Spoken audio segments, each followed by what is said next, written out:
सुबह खंडिया की माँ ने जब खंडिया का कमरा खोला तब उन्हें कमरे में खंडिया की लाश मिली। उसने खुद के ही नाखूनों से अपना पूरा शरीर नोच डाला था और आखिर में अपने ही नाखूनों से खुद का गला फाड़ डाला था।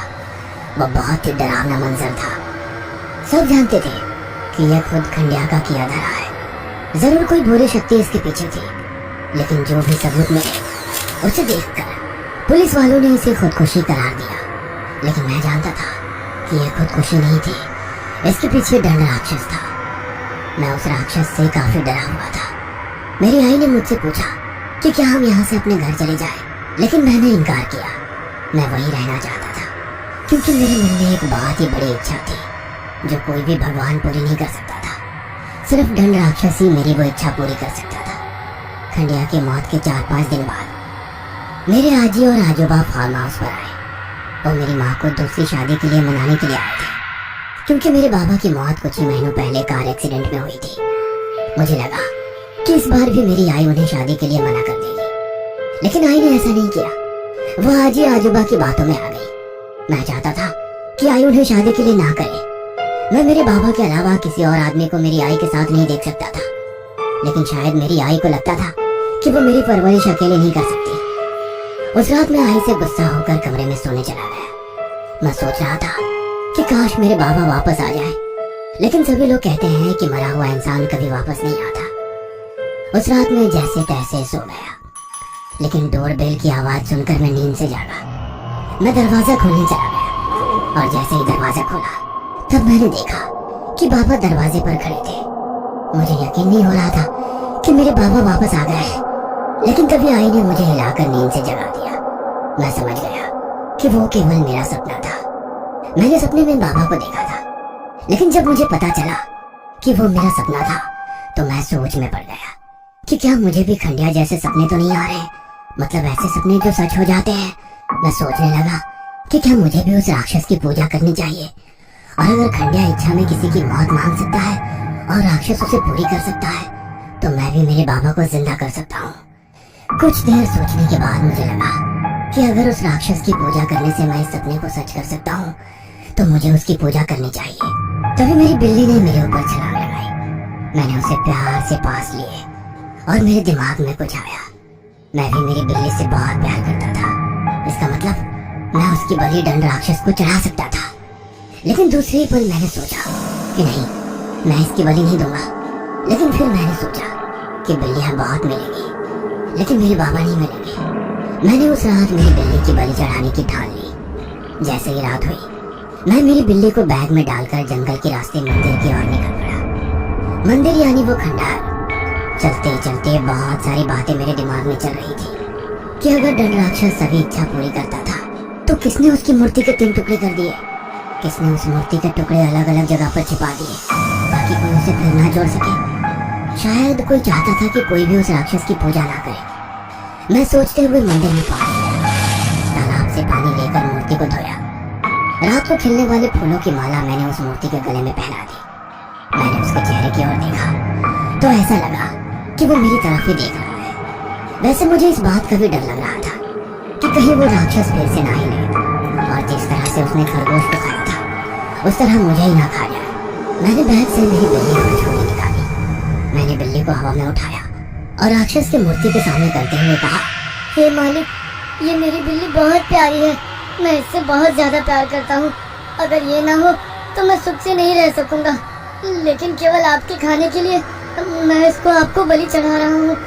बदले में आप मेरी एक इच्छा पूरी कर दो। और फिर मैंने मन ही मन इच्छा मांगी, हे मालिक, मेरे बाबा कार एक्सीडेंट में कुछ महीने पहले मर चुके हैं। आप उनको जिंदा कर दो और वापस हमारे पास भेज दो। उसके बाद मैंने ना चाहते हुए भी वो छुरी बिल्ली के गले में रख दी। मेरे हाथ कांप रहे थे। मुझ में हिम्मत नहीं थी कि मैं मेरे ही बिल्ली की बलि चढ़ा दूं। मुझे माफ कर दो डॉली। ऐसा कहकर मैं जोर से चिल्लाया और मैंने उसका गला काट दिया।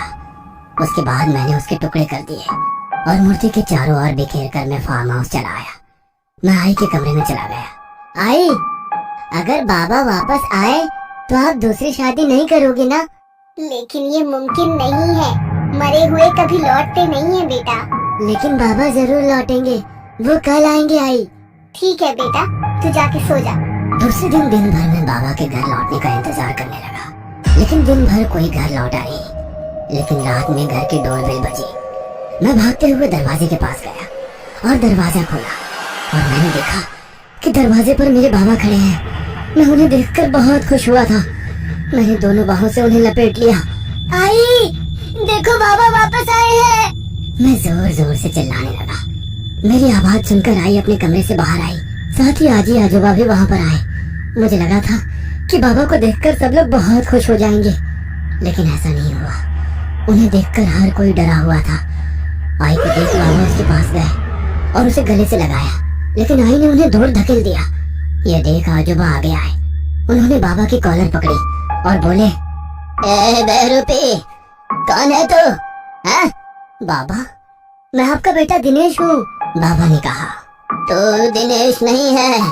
मेरा बेटा एक्सीडेंट में मर चुका है और उसके शरीर को हमने जला दिया है, आजोबा ने कहा, और बाबा को घसीटते हुए घर से बाहर ले गए और दरवाजा बंद कर दिया। बाहर से बाबा बता रहे थे कि वो ही उनके बेटे हैं। आखिरकार मैंने आजी आजोबा और आई को सब कुछ बता दिया, जो मूर्ति को जमीन के बाहर निकालने के बाद हुआ था, और उन्हें यह भी बता दिया कि बाबा सच में मौत के बाद लौटे हैं, वो सिर्फ दंड राक्षस की वजह से। लेकिन मेरी आई फिर से मुझ पर गुस्सा हो गई। चिंटू बस कर, वरना मार खाएगा, उन्होंने कहा। लेकिन मैंने देखा कि आजी आजोबा के चेहरे पर डर छाया हुआ था। वो दोनों को कोई चिंता खाई जा रही थी। आजोबा मेरा यकीन करो, मैंने कहा।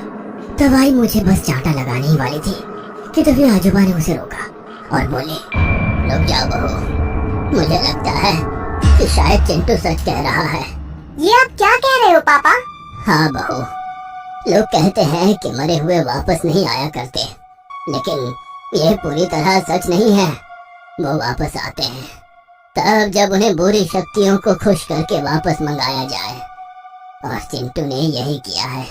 हमें जल्दी से यहाँ से निकल जाना चाहिए, हमारी जान खतरे में है। ये आप क्या बोल रहे हो पापा? मुझे कुछ समझ में नहीं आ रहा है। बहू, ये सच बोल रहा है। कभी कभी मरे हुए लोग वापस आते हैं। हमारे गांव में भी एक लोहार मौत के बाद वापस लौट आया था। उसकी जलकर मौत हो गई थी। उसका 16 साल का बेटा अनाथ हो गया था, क्योंकि उसकी माँ कुछ सालों पहले ही मर चुकी थी। लोहार की मौत के बाद वो लड़का न जाने कहाँ चला गया, और जब 4 साल बाद वो गांव में लौटा तो गांव के लोग अचानक से बीमारी से मरने लगे, और एक अमावस की काली रात वो वापस आ गया। लेकिन लोग उसे लोहार का बहरूपिया समझ रहे थे। उसने लोगों को बताया कि वो नरक से वापस लौटा है, लेकिन कोई उसकी बातों का यकीन नहीं करता था। हर कोई उसका मजाक बनाता। इसीलिए एक रात जब गांव के लोग सोए हुए थे, तब उसने सोए हुए उन लोगों को कुल्हाड़ी से काट कर मौत की नींद सुला दी, जो उसका मजाक बनाते थे। और दूसरे दिन सुबह उसने अपना गुनाह कबूल भी कर लिया। तब गुस्सा हुए गांव वालों ने उसे जिंदा जला दिया। बेटी, मरे हुए लोग जो वापस आते हैं वो क्रूर होते हैं। उसमें दया प्यार ऐसा कुछ नहीं होता, वो निर्दयी होते हैं। और जैसे चिंटू ने बताया है, अगर दिनेश नरक से लौटा है तो वो हमारे लिए खतरा है, और हमें जल्दी से यहाँ से निकलना पड़ेगा।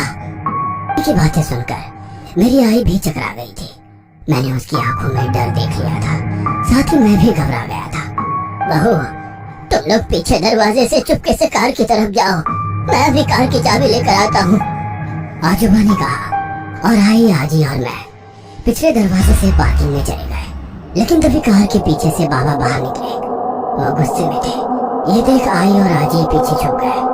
क्या रे बुढ़िया, कहाँ ले जा रही है मेरे बेटे और बीवी को?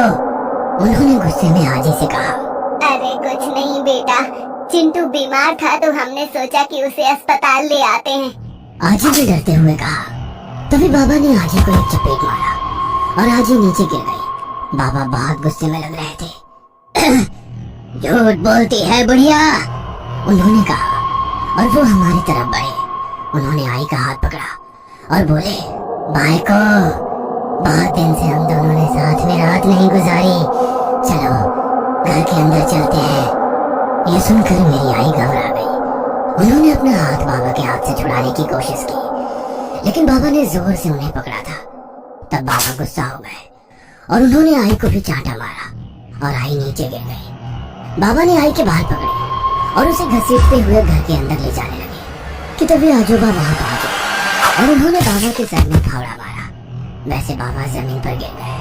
बहू उठ जाओ, आजोबा ने कहा, और हम सब कार के अंदर बैठ गए। आजोबा ने कार स्टार्ट की और वो गियर डालने ही वाले थे कि तभी मेरी नजर खिड़की के बाहर गई, जहाँ पर बाबा कुछ देर पहले जमीन पर गिर गए थे। वो अब वहां पर नहीं थे। तभी मेरी नजर ड्राइविंग सीट के खिड़की में गई। वहाँ बाबा खड़े थे। आजोबा खिड़की